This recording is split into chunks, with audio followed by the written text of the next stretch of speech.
Donald, I appreciate you. You get up here and you lead, and then all of a sudden there's a Bible verse up there you weren't expecting, and you look around and you think, we already had our scripture reading. And you realized somebody left last week's reading in. So my apologies. But we're gonna run with that verse. John chapter 6. I love this story. I haven't listened to the sermons for the last few weeks, but I've heard good things.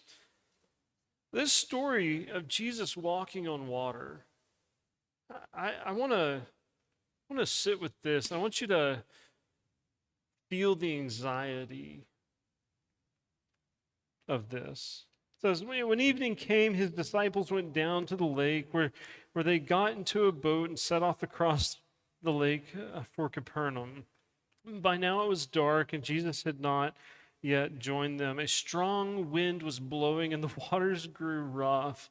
When they had rowed about 3.5 miles, they saw Jesus approaching the boat, walking on the water, and they were frightened. But he said to them, "It is I, don't be afraid." Then they were willing to take him into the boat. And immediately the boat reached the shore, and they were where they were headed.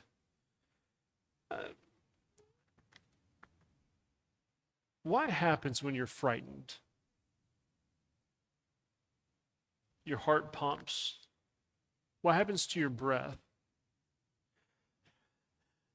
You breathe more shallowly. You breathe more rapidly. I want you to stop for a minute. Breathe in deep. Hold it. Let it out. Isn't that good? Breathing is wonderful. I love to breathe. Anybody else love breathing? Okay, good. You probably haven't thought about it too much, but breathing is a wonderful thing. Breath is fantastic. And there's this point in this story where the winds are shaking the boat. And I haven't been in too many situations on boats where I'm just frightened. But many of them are experienced fishermen, and they've seen some gnarly stuff. Gnarly is a boating term. But they've seen some hard things, and all of this is going on, and amongst the chaos, they see Jesus walking,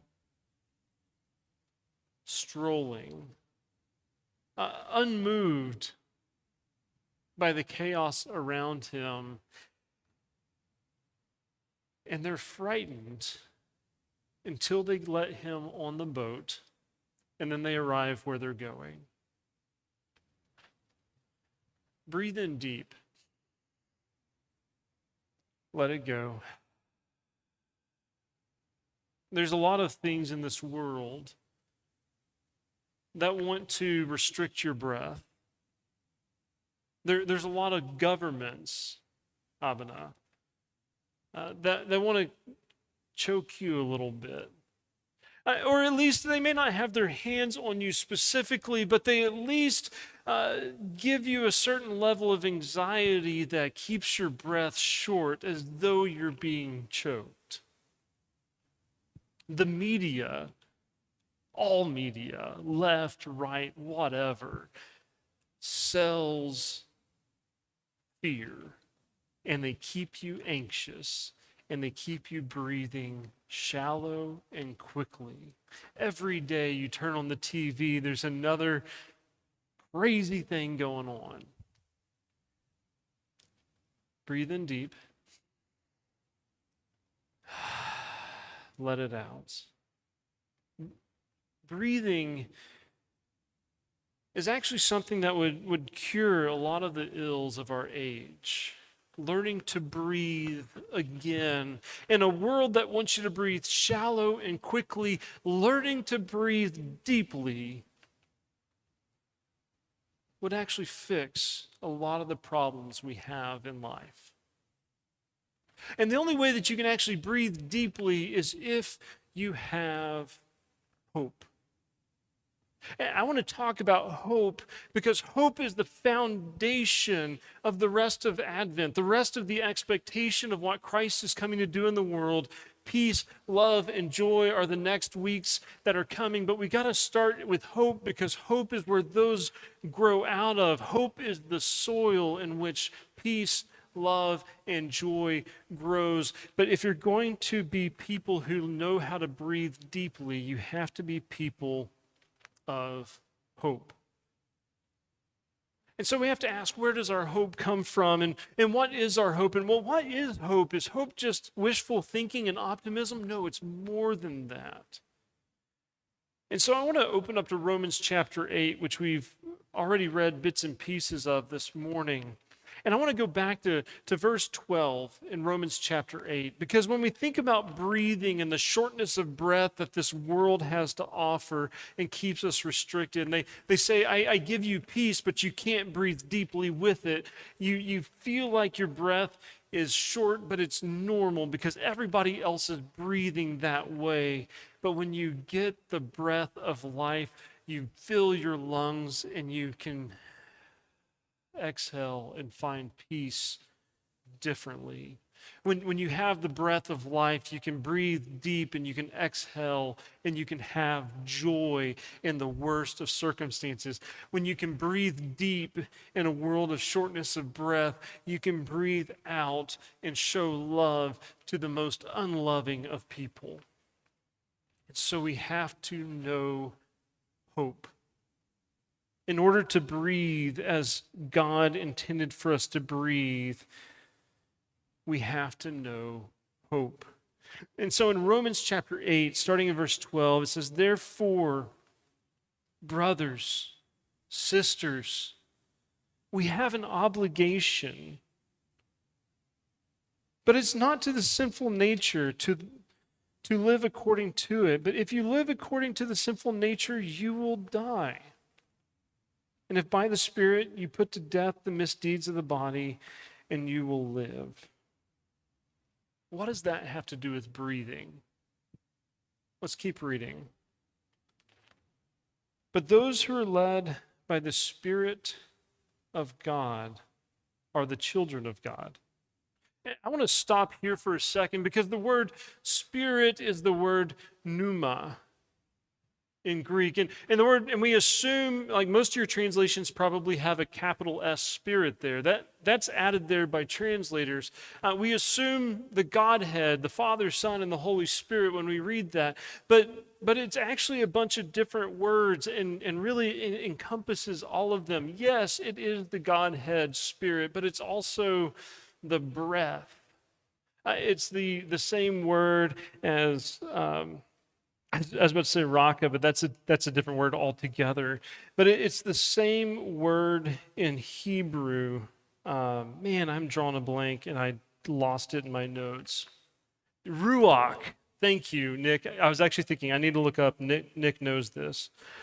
The Hebrew ruach is the breath of God. It's this idea that God breathes into creation, that God's breath brings life. And so when you read this passage, it's not just, okay, the Godhead, let's get our theology sorted out, God is in me, but it's also the breath of God that allows us to breathe deeply, allows us to be at peace when everybody else is breathing shortly. And so you read this passage, it says, when you live according to the sinful nature, the short-breathedness of life, you're going to die. Because breathing quick and deep, or quick and shallow is not sustainable, and eventually your life will be shortened, and anxiety and fear and rage keeps your breath short. That's the sinful nature. That's the way of the world. And then Paul leans into this and he says, for those who are led by the breath of God are the children of God. The breath you receive does not make you slaves so that you live in fear again. Rather, the breath you received brought about your adoption to sonship. And when it says adoption to sonship, this is talking about, this is air language. not A-I-R, but heir language, as in you're the one who receives the inheritance. We're all children of God. But to be son of God means God is then handing over everything to you. And so we receive, by the Spirit of God, we receive our sonship. And by him we cry, Abba, Father. The breath himself testifies to our breath that we are God's children. Now, if we are children, then we are heirs and heirs of God and co-heirs with Christ, if indeed we share in his sufferings, in order that we may also share in his glory. That Paul in this passage says, when you breathe deep the breath of God, when you have the Spirit with you, you cry out, Abba, Father. And the Christ, the God who came to be with us in this season that we're expecting at Christmas, the birth of Jesus, the God who became a baby, dies and resurrects to then invite us to join him where he is. He says we get to be co-heirs with Christ. And so again, I ask, what's bigger, a black hole or the God who breathed that into existence? What's mightier, a government or the God who rules over everything? My God is so big, so strong, and so mighty. There's nothing my God cannot do. And so other things that bring power, y'all talked about money. The economy is something that causes stress. Government is something that causes stress. And the Spirit causes life. Government, economy is shortness of breath. But the Spirit of God gives us life. And so we wrestle with, where is our hope? What do we put our hope in?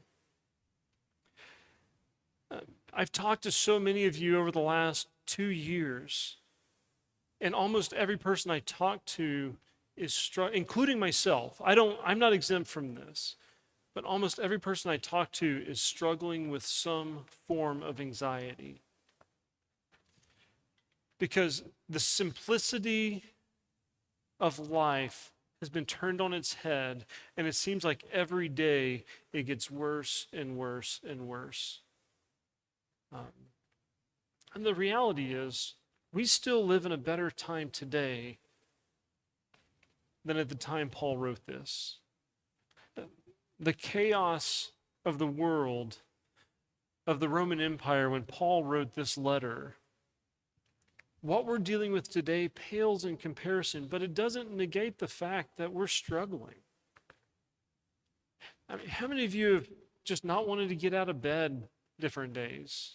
I mean, you don't have to raise your hand, but I'm seeing some of y'all nodding. How many of you just get tired of turning on the TV or opening the news? Maybe stop. But what we need to look at is, where is our hope? What is it that we put our hope in?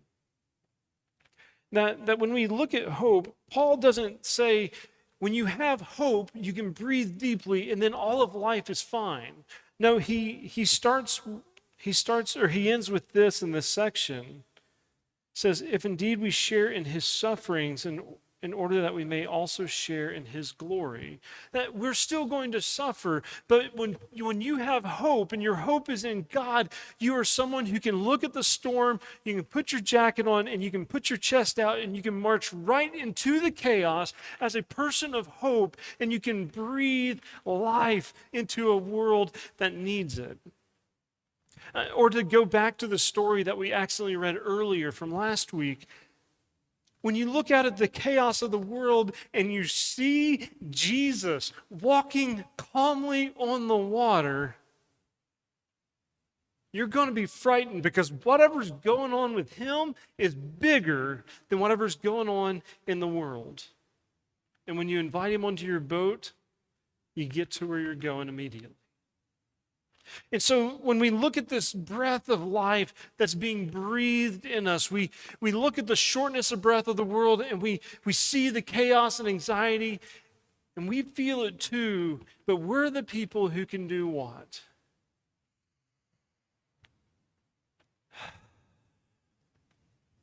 We can breathe because we know how. There's an old song that was in my head this morning as I was driving here this morning. How many of y'all know the song, "My Hope is Built on Nothing Less"? Donald, will you we're not going to put it on the PowerPoint. I want you to, even if you just need to sit and listen to Donald sing the first verse, just listen. Join in if you'd like to sing with him. But Donald, lead us in this first song. My hope is built on nothing less than Jesus' blood and righteousness. I dare not trust the sweetest frame, but wholly lean on Jesus' name. On Christ the solid rock I stand, all other ground is sinking sand. All other ground is sinking sand. What is your rock? If you're not built on Jesus, everything else is just sinking sand. And this is a song that we sing, that we've sung in the past. It's a song I grew up singing, but it seems like just one little change in the world sends all of us into a fury of anxiety. And I come back to these songs and I think, my hope is built on nothing less than Jesus' love and righteousness. And then there's one little gust of wind and we're hiding under a table. And so and me included, I struggle with this because life is simple where we are. And so one little change in life, and we forget that we have the God who breathed the universe into existence in the boat with us. And so, church, I want to ask us, in this season of hope, what does it look like for us to be people of hope for a world that is hopeless? Hope is different than optimism. And I like what Desmond Tutu, he said it's in a book called The Book of Joy. He was talking about the difference between hope and optimism, and he says this: hope is different from optimism. Optimism is superficial and liable to becoming pessimism when the circumstances change. Hope is something much deeper.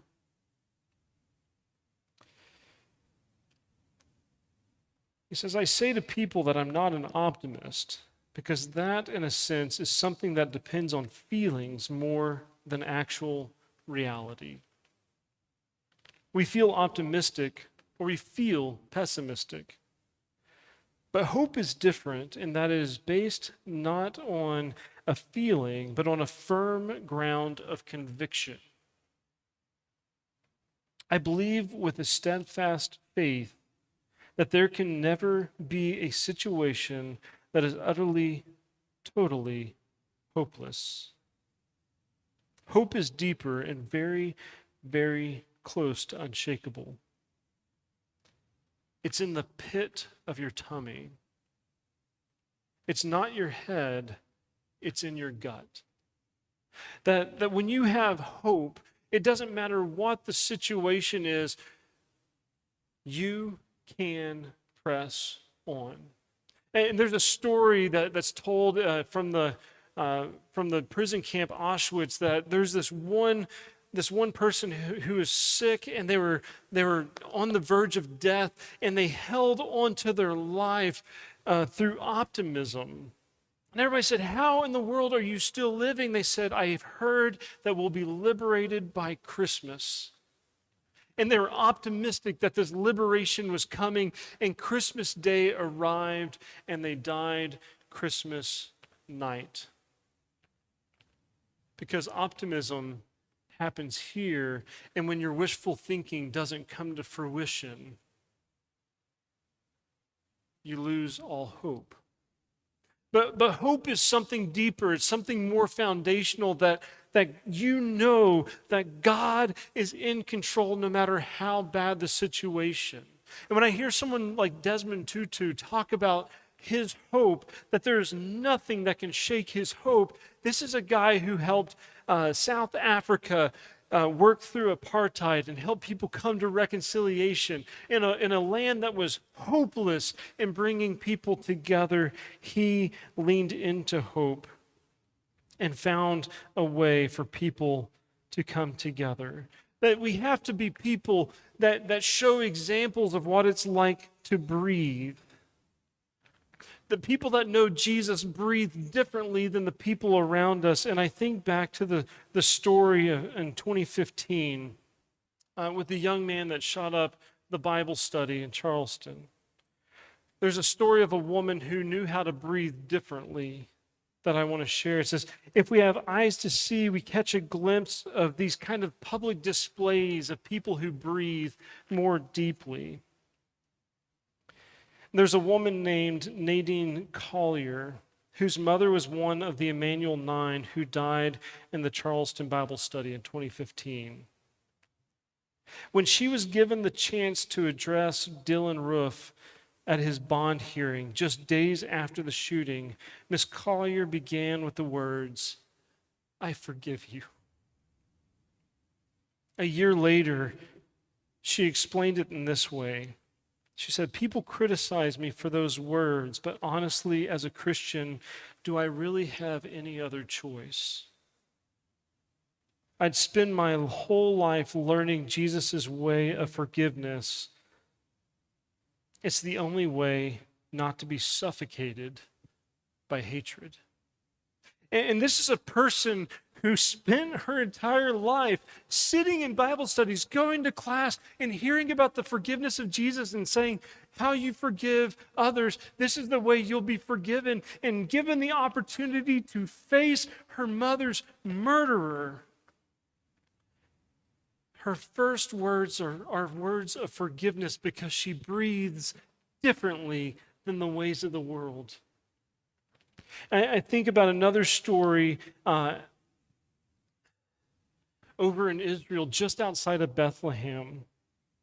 The Nasser family have a place called the Tent of Nations just outside of Bethlehem. And the Israelis actually have surrounded their encampment, and they have tried to completely cut them off. They have no food, no water, and no electricity, and they've tried to cut them off because they're not Jews. And so on the property, you can actually see a giant sign as a message to their oppressors. And the sign says, "We refuse to be enemies." And this is a Christian group that's in Pakistan. These are Pakistani Christians who have looked at the Israelis that hate them, and they set up a sign that says, "You can do whatever you want to us, but we breathe differently than you do, and we refuse to be your enemies." This is the breath that comes out of the Sermon on the Mount where Jesus says, "Love your enemies. If someone persecutes you, bless them. If they strike you, turn the other cheek. If they steal from you, give them more. Make it a gift because you breathe differently." And the world needs people who understand what it means to breathe. But hope is different than optimism. And I want to share this one last quote, and we'll wrap up with this. While optimism makes us live as if someday soon things will soon get better for us, hope frees us from the need to predict the future and allows us to live in the present with the deep trust that God will never leave us alone, but will fulfill the deepest desires of our hearts. Joy in this perspective is the fruit of hope. This kind of hope requires faith. This kind of hope requires a faith that is active in hoping that you, when you see the chaos of the world, you trust that God will do what he says he will do in bringing redemption. That there's no room for hatred. There's no room for anger. There's no room for malice, because the fruit of the Spirit, the fruit of breathing the breath of life, is love, joy, peace, patience, kindness, goodness, faithfulness, gentleness, and self-control. That when you breathe deeply the breath of life, you rest in hope, and this requires faith. And this hope, it's nurtured by relationships. It's nurtured by community, that we come together to give one another hope. That when I'm struggling to find hope, you come along and you help find hope for me. You put your arm around me and you say, this is what hope is going to look like. You can't see the light right now, but I can see it for you. And so let me tell you what the light looks like. People of hope, they don't see all the darkness. They see the little bit of light that's coming into the world, and they breathe life into that. And when you can't see that light, let me breathe it for you. Community is the place where we remind one another where our hope truly rests. This meal where we break bread every Sunday is a reminder where our truth, where our hope, where our joy, where our peace, and where our love truly rests. When we lean into hope, no matter the situation, we cultivate the soil of our lives and we grow peace, joy, and love in a world that so desperately needs it. When I think about the transition in the Bible from Malachi to Matthew, there's a blank page that often gets referred to as the page of 400 years. The Jews lived as marginalized, oppressed people for hundreds and hundreds and hundreds of years, and they had hope that the Messiah would come. They had their eyes and ears open for where the Messiah would come and where he would go. And they were people who were constantly waiting and expecting God to show up. We are the people who believe that Christ has shown up, that God has shown up in the body and blood of Christ. And so we are people who live with a different kind of hope, knowing that Christ will come again. And so we are the people who are at peace, who sow love and have joy in every circumstance. And we're the people who take hope into the world. And so, church, I want to leave you with this. How's your breath? How's your breathing? If you're struggling to breathe deep, let us breathe with you. Let us come together and to take deep breaths together, to rest in the hope that we have, that no matter what happens in this world, our God is bigger, our God is stronger, and our God is going to make all things right. So let's be people who breathe deeply together to go and breathe life into the world. Church, I'm excited about this season. Donald, come and lead us. Let's stand and sing.